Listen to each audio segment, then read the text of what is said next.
दिल्ली से पर्ची आकर के जो आप काम कर रहे हैं इससे जनता खुश नहीं है। और आपने देखा कि जनता ने बता दिया कि हमारे लिए हमारा स्वाभिमान, हमारा जो सम्मान है वो महत्वपूर्ण है, न कि मंत्री हमारे लिए। 19 तारीख पहले नेता प्रतिपक्ष आ जाएगा। जब राजस्थान की विधानसभा चालू होगी तो नेता प्रतिपक्ष भी आ जाएगा।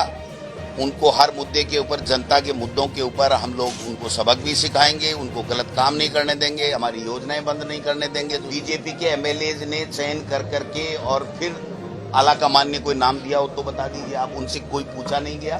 खाना खाई दीजिए, साइन कर दीजिए और पर्ची आएगी और वो बनेगा। इसलिए मैं पर्ची सरकार बोलता हूँ।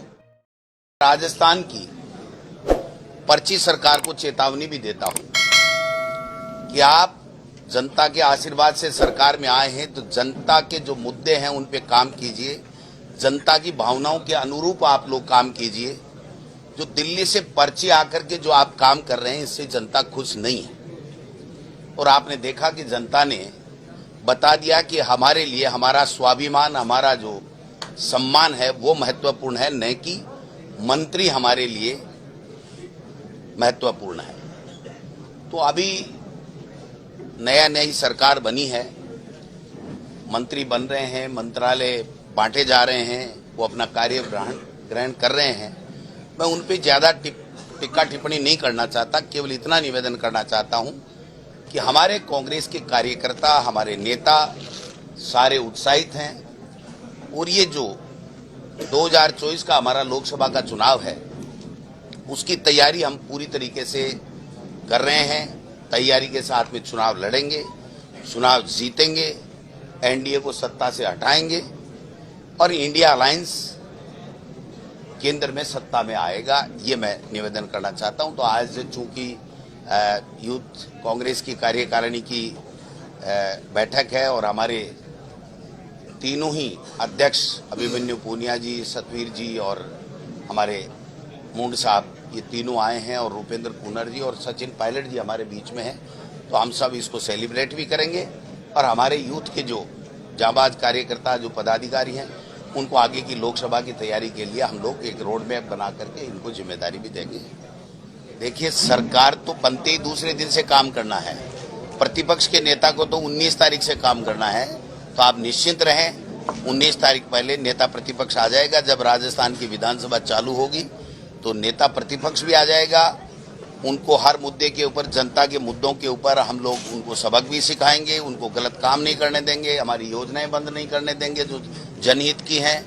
और हम अच्छे तरीके से जनता के मुद्दों को लेकर के और प्रतिपक्ष की अच्छी भूमिका निभाए। भारत जोड़ो यात्रा देश में ही नहीं, पूरे विदेशों में एक चर्चा का विषय है कि जिस प्रकार से 4000 किलोमीटर की यात्रा राहुल गांधी जी ने पैदल चल करके की और जिन मुद्दों को लेकर के की, वो मुद्दे बहुत महत्वपूर्ण थे।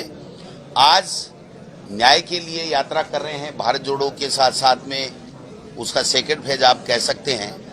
तो जो जिस प्रकार का वातावरण और जिस प्रकार की तानाशाही, जिस प्रकार का अहंकार जो केंद्र की सरकार में है, उसमें न्याय नहीं मिल रहा है किसी को भी।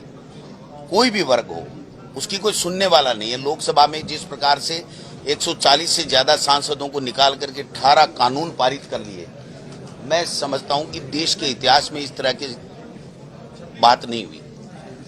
विपक्ष को सुना ही नहीं और अब कह रहे हैं कि ट्रक चालकों वाली बात पे कि उस कानून को हम अभी लागू नहीं करेंगे। कृषि कानून भी ऐसे ही उन्होंने लागू किया था, दादागिरी से, तानाशाही से लागू किया था, जनता की नहीं सुनी थी, उनको वापिस लेना पड़ा, इसको भी वापिस लेना पड़ेगा। तो मैं समझता हूं कि 2024 के लिए हम लोग तैयार हैं और न्याय यात्रा पूरे देश में एक और नया संदेश और ऊर्जा का संचार करेगी और लोगों को लगेगा कि कोई तो है जो हमारे को न्याय दिलाने के लिए इस अहंकारी सरकार से लोहा ले रहा है। आप देखिए कि पर्ची से सरकार नहीं बनी क्या? आप पर्ची खुली, किसी नेता को पता नहीं, पूर्व मुख्यमंत्री को पता नहीं, किसी को पता नहीं, तो फिर पर्ची सरकार नहीं है तो क्या बताइए कौन सी बीजेपी के एमएलए ने चयन कर करके और फिर आला कमान ने कोई नाम दिया हो तो बता दीजिए। आप उनसे कोई पूछा नहीं गया। खाना खाई दीजिए, साइन कर दीजिए और पर्ची आएगी और वो बनेगा। इसलिए मैं पर्ची सरकार बोलता हूँ। जो आगे के काम चल रहे हैं, मंत्रियों के बंटवारे चल रहे हैं, जो मंत्री बनाए जा रहे हैं वो भी बहुत ऊपर से पर्चियां आने के बाद में ही बन रहे हैं। माननीय मुख्यमंत्री जी का स्व विवेक होता है, उनको अधिकार होता है कि वो मुख्यमंत्री जी आला कमान से सलाह करके 1-2 दिन में मंत्री बना लेते हैं, लेकिन इन्होंने मंत्री कहाँ बनाए बताइए, ऊपर से बन कर के आए।